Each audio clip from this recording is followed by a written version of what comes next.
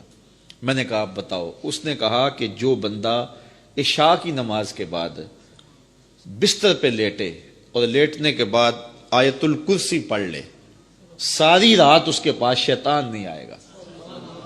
حضرت ابو ہریرہ فرماتے ہیں اس کا بتایا ہوا وظیفہ مجھے بڑا اچھا لگا، میں نے چھوڑ دیا۔ حضور نے صبح ملاقات پہ فرمایا کہ رات والے چور کا کیا ہوا؟ میں نے کہا حضور اس نے یہ وظیفہ بتایا اور مجھے پسند آ گیا، میں نے اس کے عوض چھوڑ دیا۔ فرمایا بندہ تو جھوٹا ہی ہے لیکن بات سچی بتا گیا۔ اور پھر فرمایا ابو ہریرہ جانتے ہو وہ 3 دن تمہارے پاس آنے والا کون تھا؟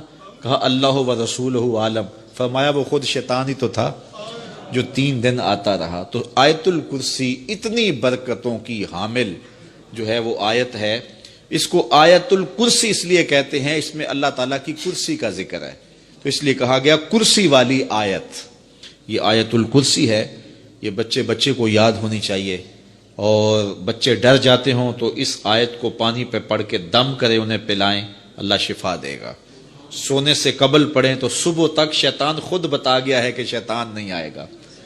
اور حضرت ابو ہریرہ سے یہ روایت مروی ہے، لا اکراہ فی الدین، کوئی زبردستی نہیں ہے دین میں، کسی کو زبردستی اسلام میں داخل نہیں کیا جائے گا، یہ دلوں کے سودے ہیں۔ یہاں ایک غلط فہمی ہے جس کا ازالہ چاہتا ہوں۔ لا اکراہ فی الدین کا کچھ لوگوں نے یہ ترجمہ کیا جب بھی کوئی دینی سبق دیا جائے، کوئی حکم پر پابند کرنے کی کوشش کی جائے، لوگ یہ کہتے ہیں مولویاں دین مشکل بنایا ہے، اللہ تو کہتا ہے لا اکراہ فی الدین، دین میں کوئی مشکل نہیں ہے، کوئی تنگی نہیں ہے۔ یہ اس کا معنی نہیں ہے۔ اس کا